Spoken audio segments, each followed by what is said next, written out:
सबसे पहली बात तो ये, जब आप ओपन कर रही थी फेसबुक लाइव तो आपने कहा कि ये राजनेता हैं, ये तय करेंगे कि देश आगे कैसे चलेगा। ना हम राजनेता हैं, ना हम तय करेंगे, देश की जनता तय करेगी कि देश कैसा होगा। आप सवाल पूछ रहे हैं रिजर्वेशन का।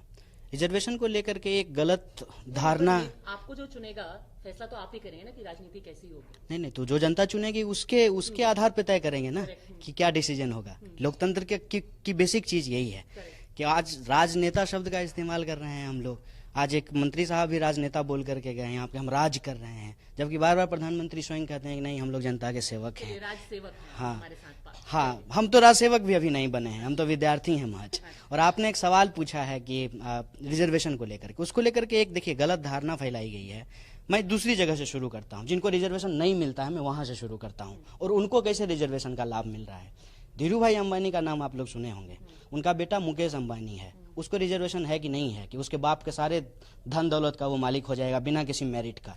वो मेरिट वाली बात जो है, अब देखिए आप गलत कंपैरिजन कर रहे हैं। अगर किसी का फैमिली वेल्थ है वो तो छीन करके बांट नहीं देंगे ना लोगों में, पर जो नेशनल रिसोर्सेज हैं वो अलग है। मतलब मेरिट नहीं है ना पद्मजा जी, आपकी तरह उसके पास मेरिट नहीं है ना, वो स्ट्रगल करके तो नहीं जर्नलिस्ट बना है ना। जो इंडिया टुडे का मालिक है वो कैसे मालिक बना है, उसके पास कोई मेरिट है क्या? कहाँ है मेरिट वहाँ पे? मेरिट का लॉजिक वहाँ पे कहाँ चला जाता है? हम रिप्रेजेंटेशन की बात कर रहे हैं। रिजर्वेशन जब आप बोलते हैं उसको लेकर के एक नेगेटिव कोनोटेशन होता है, एक जो है नकारात्मक धारणा लोगों के मन में चली जाती है।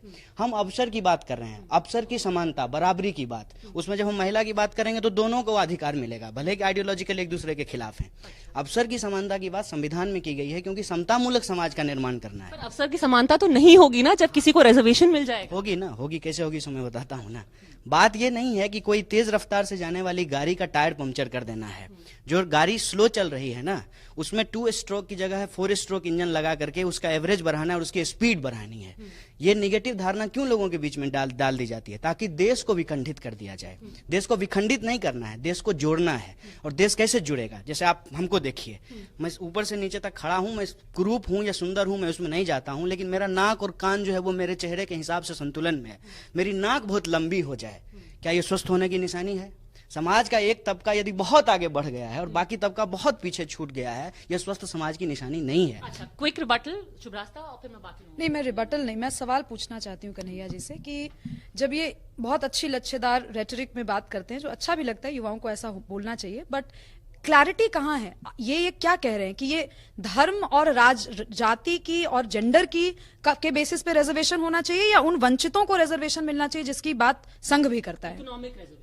वंचित की जहां तक ये बात की है तो वंचित भी अलग अलग आधार पे होते हैं। कुछ रीजन के आधार पे होते हैं, कुछ कल्चर के आधार पे होते हैं, कुछ कास्ट के आधार पे होते हैं, कुछ जेंडर के आधार पे होती हैं। ठीक है, अलग अलग तरीके से जो है वंचित का परिभाषा गढ़ा जाता है।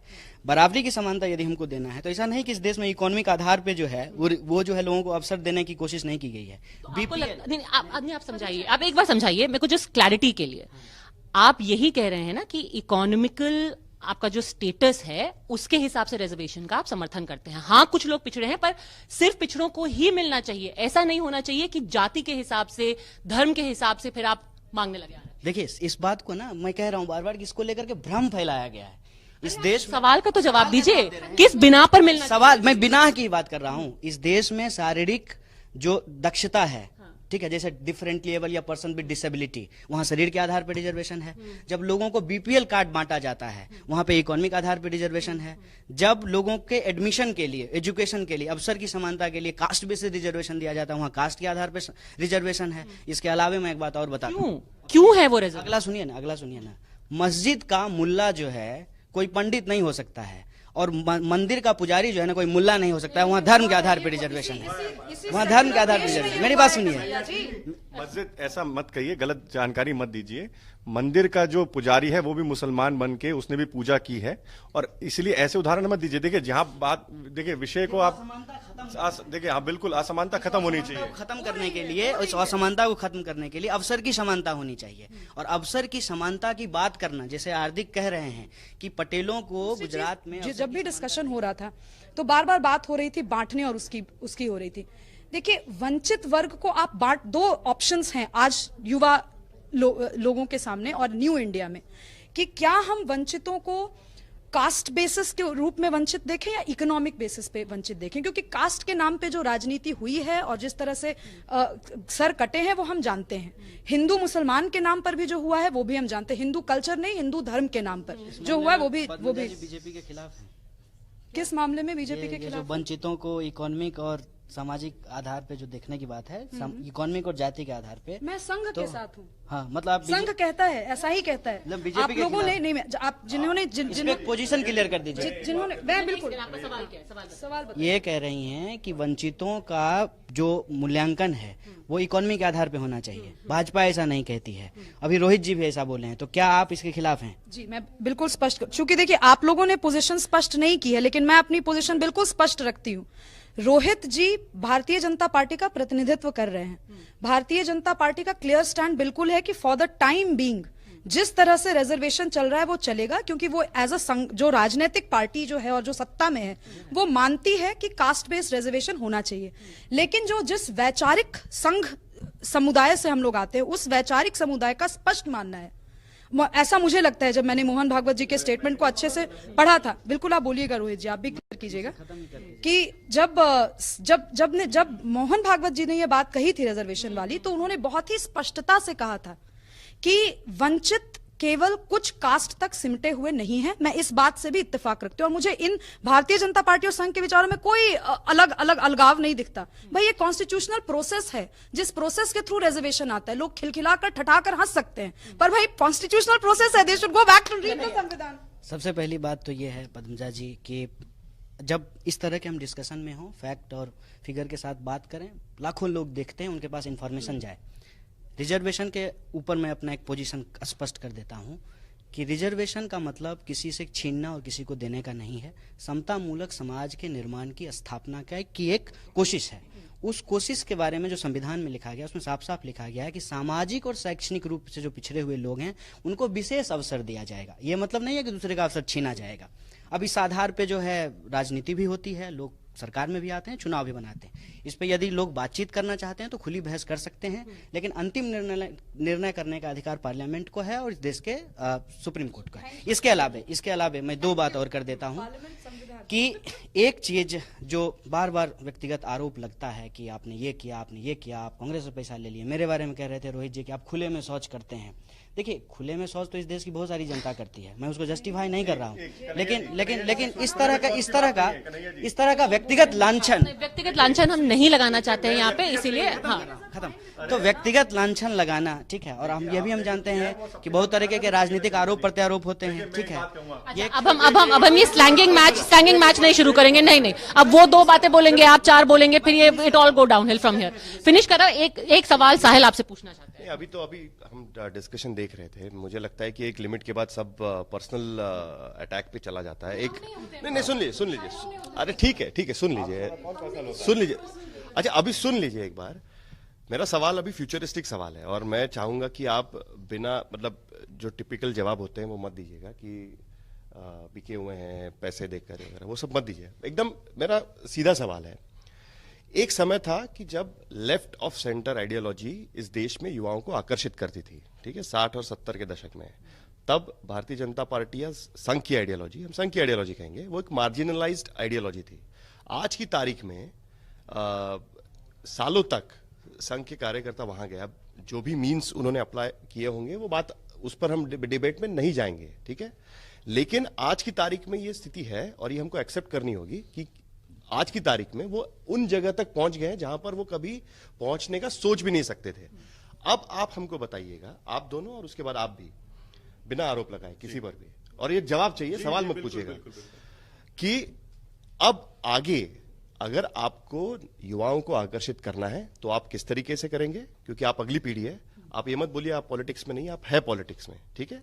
तो आप नहीं, आप राजनेता भी है, आप नेता भी है, आप जेएनयू का चुनाव लड़ चुके हैं, तो आप नेता भी है। आप सुन लीजिए अभी, तो ये आप कैसे करेंगे, आप युवाओं को कैसे आकर्षित करेंगे, एक। और दूसरा, आप दोनों जब डेवलपमेंट की बात कर रहे हो तो डेवलपमेंट मॉडल में किसी धर्म के आधार पर कानून बनाना, क्या यही भारत की अगली दिशा होगी या प्योर डेवलपमेंट मॉडल आपका होगा? तो आप पहले आप जवाब दीजिए, उसके बाद आप जवाब दीजिए। एक सीधा सवाल पूछा गया है कि आप युवा हैं और इस देश को आप कैसे जो देश की समस्या है उसका समाधान आप कैसे करेंगे? इसके बारे में मैं बार बार एक चीज रेफर करता हूं कि देश में समस्या क्या है, उस समस्या को जानना पहले जरूरी है। किससे हम जूझ रहे हैं, तभी उसके समाधान की तरफ हम जा सकते हैं। हम लेफ्ट राइट सेंटर यहाँ नहीं कर रहे हैं। और मैं बिल्कुल आपके सवाल से एग्री करता हूँ कि आज यदि संघ इतने राज्यों में फैला है तो उसके लिए उसके खिलाफ लड़ने वाली शक्तियों की बहुत बड़ी जिम्मेवारी है, उनकी भी मेहनत है, उनकी जिम्मेवारी है कि उन्होंने कभी भी आरएसएस को एक वैचारिक विरोधी के रूप में स्वीकार नहीं किया और वो कभी भी आरएसएस को एक राजनीतिक शक्ति के रूप में आइडेंटिफाई नहीं करते थे। उनको लगता था कि बस ऐसे ही 10-20 लोग हैं। आप गलत कह रहे हैं। हाँ, सुनिए, तो वो जो है वो कभी भी सीधे सीधे आरएसएस को राजनीतिक मुद्दा नहीं बनाए। इस देश में जब ऐसा नहीं है, ऐसा नहीं है। अगर आप इतिहास देख लें। नहीं, ऐसा नहीं है। इतिहास बताता हूँ, मैं इतिहास बताता हूँ। अगर ऐसा होता, नहीं, इतिहास की आप बात की है ना, मैं इतिहास की बात करूंगा। फिर आपने कहा कि ऐसा नहीं है। अगर ऐसा नहीं है तो जनसंघ के साथ सीपीआई और सीपीएम सरकार कैसे बनाती? अगर आइडियोलॉजिकली ऐसा समझते तो वो तो कॉमन एनिमी के आधार पर सरकार बनाई थी ना। मैं आपको यही पूछने की कोशिश कर रहा हूँ कि आगे कैसे जाए? सही जगह आ गए आप। कॉमन एनिमी का सवाल लाए। अब कॉमन एनिमी का सवाल यही है जो बार बार हार्दिक कह रहे हैं कि कॉमन एनिमी जो है, एनिमी शब्द ठीक नहीं है। कॉमन अपोजिशन जो है वो अगर बीजेपी है तो उसके खिलाफ क्या यूनिटी नहीं होना चाहिए? अब उसके खिलाफ यदि यूनिटी हो रही है, कांग्रेस की, लेफ्ट की, आरजेडी की, सहला की, हार्दिक की, तो उसको क्रिमिनलाइज किया जा रहा है, उसको आपराधिक गति बताया जा रहा है। मेरा ये मानना है कि देश के अंदर एक आइडियोलॉजिकल शिफ्ट हुआ और वो शिफ्ट खास करके 90 के बाद हुआ जब नवउदारवादी नीतियां लागू की गई, नए तरीके का वर्ग जो है समाज में पैदा हुआ। सुधारेंगे कैसे? ठीक, आपके तरफ से कैसे लाएंगे? इसकी दो गति है। पहली इसकी राजनीतिक गति है, दूसरी जो है पॉलिसी लेवल पे, चाहे वो सामाजिक पॉलिसी हो, चाहे वो आर्थिक पॉलिसी हो, पॉलिसी लेवल पे काम करना पड़ेगा। राजनीतिक गति ये है कि सबसे पहले सारे विपक्ष के जो लोग हैं, जो चुनाव में हिस्सा ले रहे हैं, जो चुनाव में हिस्सा नहीं भी ले रहे हैं, उनको एकजुट होकर के इस विचारधारा के खिलाफ संघर्ष करना पड़ेगा सड़क पर। और वही सड़क की लड़ाई जो है वो संसद तक पहुंचेगी। सवाल पूछने का मतलब यह है कि आप सुनिए, जिस तरीके से 60 या 70 के दशक में लेफ्ट आइडियोलॉजी को एक नई आइडियोलॉजी के रूप में देखा जाता था और माना जाता था कि इनके पास सोल्यूशन है, ठीक है, देश के लिए कुछ सोल्यूशन है उनके पास, क्या आप कोई सोल्यूशन ऑफर करेंगे? ये मेरा सवाल। आप गलत सवाल पूछ रहे हैं। ये 70 के दशक में नहीं हुआ था। कितने भी दशक में हुआ हो, लेकिन ये था ना। नहीं, ऐसे हल्के में कैसे सवाल निकाल देंगे? सवाल को ऐसे मत निकालिए। 1917 में 1917 में रूस की क्रांति हुई। 1931 में जब भगत सिंह को फांसी हो रही थी तो वो लेनिन की राज्य और क्रांति पढ़ रहे थे। भारत के स्वतंत्रता आंदोलन के वक्त जितने भी क्रांतिकारी थे, चाहे वो आजाद हो, चाहे वो भगत सिंह हो या नेहरू, सब जो है उस लेफ्ट आइडियोलॉजी से प्रभावित थे। और देश में जब पहला आम चुनाव हुआ, मैं इतिहास की बात करता हूं, तो वो जो पहली अपोजिशन पार्टी थी वो कम्युनिस्ट पार्टी ऑफ इंडिया थी और जनसंघ को 2 सीट आए थे, ठीक है ना, और 25 से ज्यादा सीट जो है वो तो ये 70 की बात नहीं है, 60-70 दशक की बात नहीं। 70 से तो खत्म होना शुरू हुआ। वही तो मैं पूछ रहा हूं, आप उसको रिवाइव कैसे करेंगे? 70 से तो खत्म होना शुरू हुआ। अब मैं खत्म कैसे हुआ ये भी समझ लीजिए। 62 में जब चीन ने भारत के ऊपर अटैक किया, 64 में सीपीआई की जो है टूट होती है, 69 में जो है सीपीएम। मैं रिवाइव कैसे करेंगे? रिवाइव करने का सिंपल बात है। आपको, हमको इस देश का जो संविधान है उसको एक गाइडिंग प्रिंसिपल मान करके जिस सोसाइटी का ड्रीम देखा गया है उसमें युवाओं को बराबरी का अवसर देना पड़ेगा।